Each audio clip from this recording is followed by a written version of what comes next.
शहर सियालकोट का सबसे बड़ा सहरी पॉइंट, जहां रोजाना सहरी में 200 देगें तैयार की जाती हैं और 2000 नौजवान रजाकाराना तौर पर 20,000 अफराद को घरों में सहरी पहुंचाते हैं।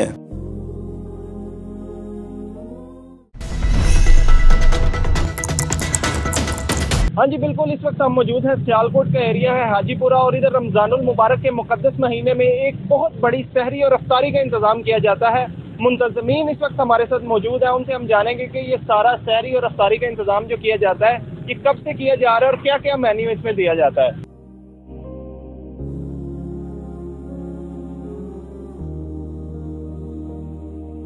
सियालकोट में एक बहुत बड़ी सहरी और अफ्तारी का इंतजाम आपकी तरफ से देखने में नजर आता है, तो कैसे ये ख्याल आया कि इतनी बड़ी सहरी और अफ्तारी का इंतजाम करना चाहिए? अल्लाह ताला की तौफीक के साथ ही ये सारा कुछ हो रहा है। अल्हम्दुलिल्लाह हम 4 साल से ये सहरी अफ्तारी करवा रहे थे।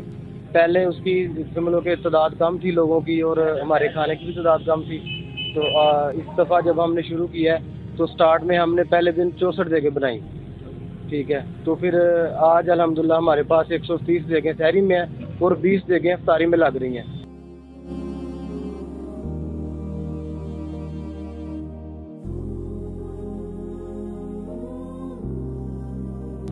ये बताएं, ये जो खाना होता है उसमें मेन्यू क्या क्या होता है, क्या क्या चीज़ें खाने के लिए देते हैं? अफ्तारी के अंदर हम चावलों के अंदर कभी आलू डालते हैं, आज हमने चिकन डाला है, कभी काले चने, कभी कोई चीज़ डाल लेते हैं और साथ पकोड़े और मीठा पानी और सादा पानी।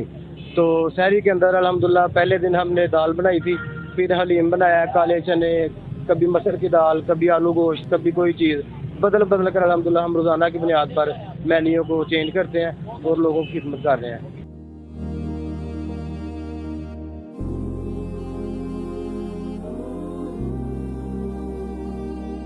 इतना बड़ा सेटअप, इतनी बड़ी सहरी और अफ्तारी के इंतजामात में पैसों के लिए भी बहुत सारी मुश्किलात आती होंगी, कैसे मैनेज करते हैं इस चीज़?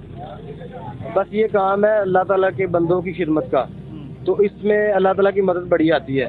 जिस तरह नबी करीम सल्लल्लाहु अलैहि वसल्लम ने फरमाया ना कि बंदा अगर अपना तवक्कुल उस परिंदे जैसा कर ले जो सुबह खाली पेट निकलता है और शाम को पोट भर कर आता है, तो अल्हम्दुलिल्लाह हमारा तवक्कुल भी उस परिंदे जैसा है।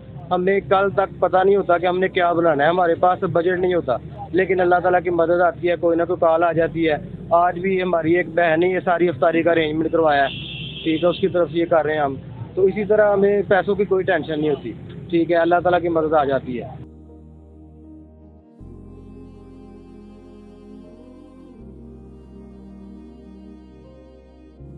शहर सियालकोट के लोगों को और पाकिस्तान के लोगों को क्या मैसेज देना चाहेंगे? सियालकोट के लोगों को मेरा पैगाम है, पहले नंबर पर मैं इनका शुक्रिया अदा करता हूँ। ये सारा जितना भी काम हुआ है आज तक ये सियालकोट के लोगों के तावन से हुआ है। ये बहुत खर्च करने वाले लोग हैं और अल्लाह के रास्ते में खर्च करने वाले लोग हैं। अल्लाह ताला ने इनको नेमतों से नवाजा हुआ है। तो मेरा पैगाम यही है सियालकोट के मुखय्यर हज़रात से कि इस कार्य खैर में बढ़ चढ़ कर हिस्सा लें, ताकि जितने रोज़े रह गए हम अच्छे तरीके से सहरी अफ्तारी करवा सकें।